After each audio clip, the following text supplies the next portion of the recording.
ขน้อยนางอลิสาขอถามแม่ภาผู้แน่ว่าถ้าเฮาเกิดมีความกังวลในสิ่งที่ยังบ่ทันเกิดเฮาจะมีวิธีแก้ไขแนวใดคำตอบมี2ข้อข้อที่1เฮาต้องได้กำกับกับเฮาได้ควบคุมเฮาต้องได้เข้าใจ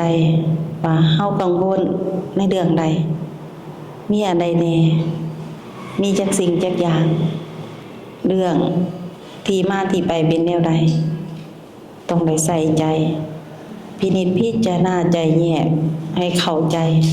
ในเรื่องที่เฮากังวลเหตุเป็นแนวใดผลเป็นแนวใดข้อที่1จบข้อที่2เฮาต้องเชื่อมั่นในการฝึกการปฏิบัติเพราะว่าเฮาเคยฝึกเคยปฏิบัติเฮาต้องเอาใจใส่ที่ตามลมหายใจเข้าที่ตามลมหายใจออกยืนยางนั่งนอนกำหนดรู้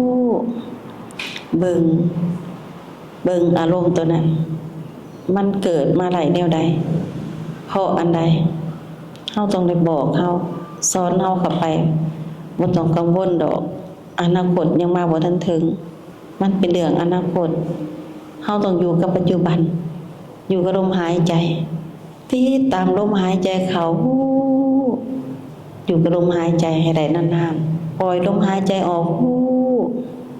เฮาต้องบอกกับเฮาว่า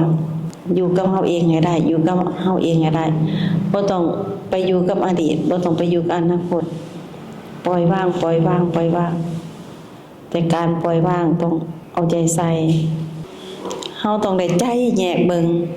ให้เห็นรายละเอียดในสิ่งที่มัน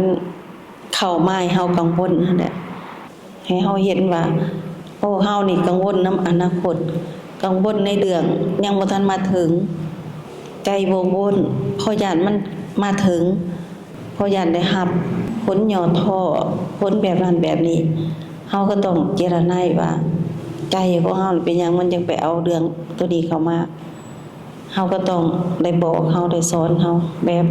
เข้มแข็งแบบจดจ่อก็ต้องบอกว่าอยู่กับ